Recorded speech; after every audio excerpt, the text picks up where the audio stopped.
पंडित नेहरू का रिकॉर्ड कैसे तोड़ सकता है?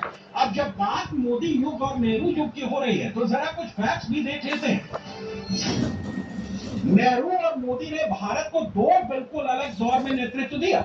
नेहरू ने आजाद भारत को संभाला जब देश की आबादी कम थी, राजनीतिक प्रतिद्वंदता कम थी और सत्ता केंद्र में ज्यादा थी।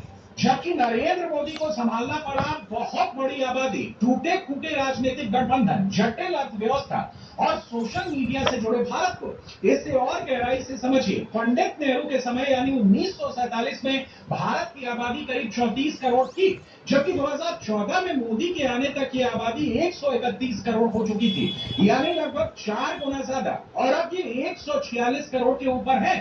1951-52 के पहले चुनाव में सिर्फ 53 पार्टियां चुनाव लड़ी थी। 2014 में 464 पार्टियों ने चुनाव लड़ा।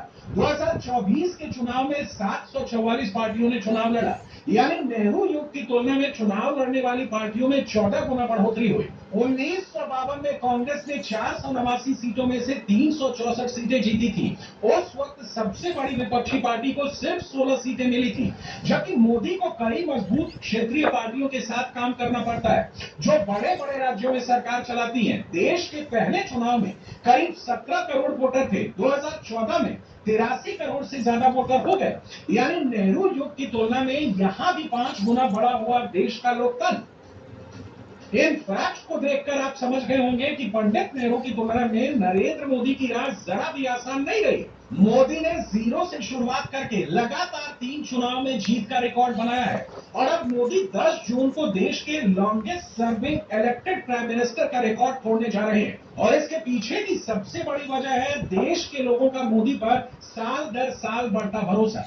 इस ट्रस्ट को और मोदी की लीडरशिप में मिलने वाले रिजल्ट को भी नेहरू युग से कंपेयर करते हैं।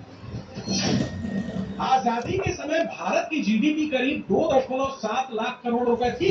2026 तक ये बढ़कर 357 लाख करोड़ रुपए हो गई है। पंडित नेहरू के समय देश की औसत जीडीपी ग्रोथ 3.5 से 4% तक रही। मोदी के समय भारत दुनिया की सबसे तेज बढ़ती अर्थव्यवस्था बना रहा, 6.5 से 7% की ग्रोथ हासिल की, वो भी कोविड, महंगाई और युद्ध जैसी